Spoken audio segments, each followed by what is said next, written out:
Vamos mergulhar numa das ideias mais malucas de toda a física. Uma ideia que vem da mente genial de Richard Feynman. E olha, isso pode simplesmente mudar a forma como a realidade é percebida. A gente tem uma noção bem clara do que é movimento, né? Tipo, arremessar uma bola de um lugar para o outro. Só que quando o assunto é luz, essa nossa intuição está completamente errada. O que parece ser a coisa mais simples do mundo, na verdade é algo muito, mas muito estranho. É isso aí. A nossa experiência do dia a dia, na verdade, nos engana. O mundo quântico, que é o mundo da luz, joga com um livro de regras totalmente diferente, que desafia a nossa lógica mais fundamental. Ok, para a gente começar a entender por que a nossa intuição falha tanto, vamos direto para a partícula da luz, o fóton. E as propriedades dele são, para dizer o mínimo, de explodir a cabeça. Um fóton sempre viaja a essa velocidade absurda no vácuo. É a famosa velocidade da luz, que a gente chama de c. Não dá para acelerar, não dá para frear, é uma constante do universo. Ponto final. E a consequência disso é fascinante. Como o fóton nunca, jamais está parado, ele tem zero massa de repouso. Pensa assim, massa de repouso é o peso que uma coisa tem quando está quietinha. O fóton não tem isso, porque ele nunca está quieto. E é aqui que a gente vê a diferença gritante. Diferente de uma bola de beisebol, um fóton não é matéria do jeito que a gente pensa. Ele é pura energia e momento, sempre em movimento. Pois é, a teoria da relatividade do Einstein mostra que, na velocidade da luz, o tempo simplesmente para. Para o fóton, a viagem do Sol até a Terra é instantânea. O ponto de partida e o de chegada acontecem exatamente no mesmo instante. Não existe durante. Certo, mas se não existe jornada para o fóton, que caminho ele faz do nosso ponto de vista?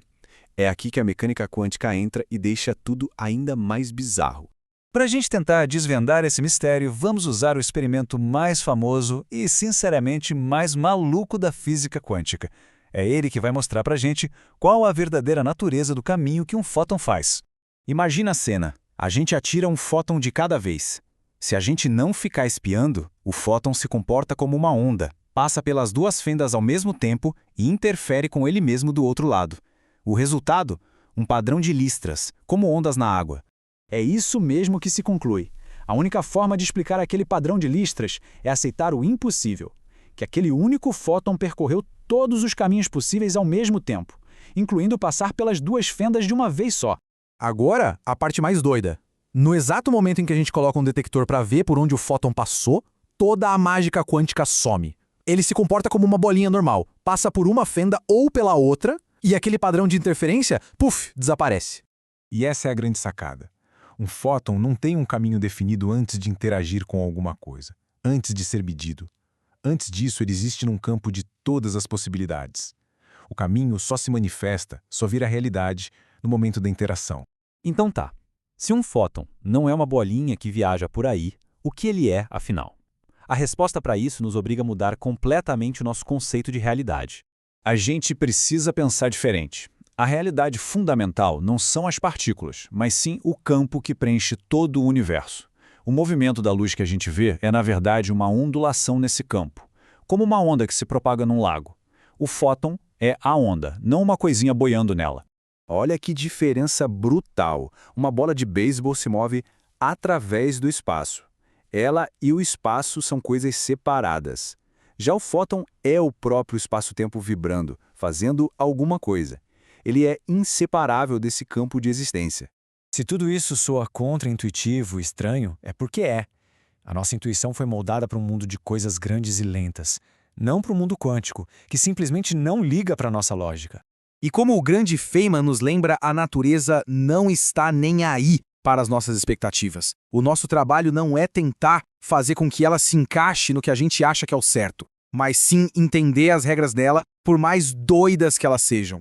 Então, vamos lá. A pergunta final. A luz se move ou não? A resposta é um gigantesco sim e não. Depende totalmente de como se define mover. A verdade é que a nossa linguagem comum do dia a dia simplesmente não foi feita para descrever o que acontece nesse nível da realidade. E essa é a reflexão que fica. O mundo quântico nos obriga a questionar as nossas certezas mais básicas. Se a nossa ideia de movimento é tão limitada, que outros conceitos que a gente usa todo dia, sem nem pensar, podem ser só uma pequena parte de uma realidade muito mais profunda e estranha. A busca por essa resposta está só começando.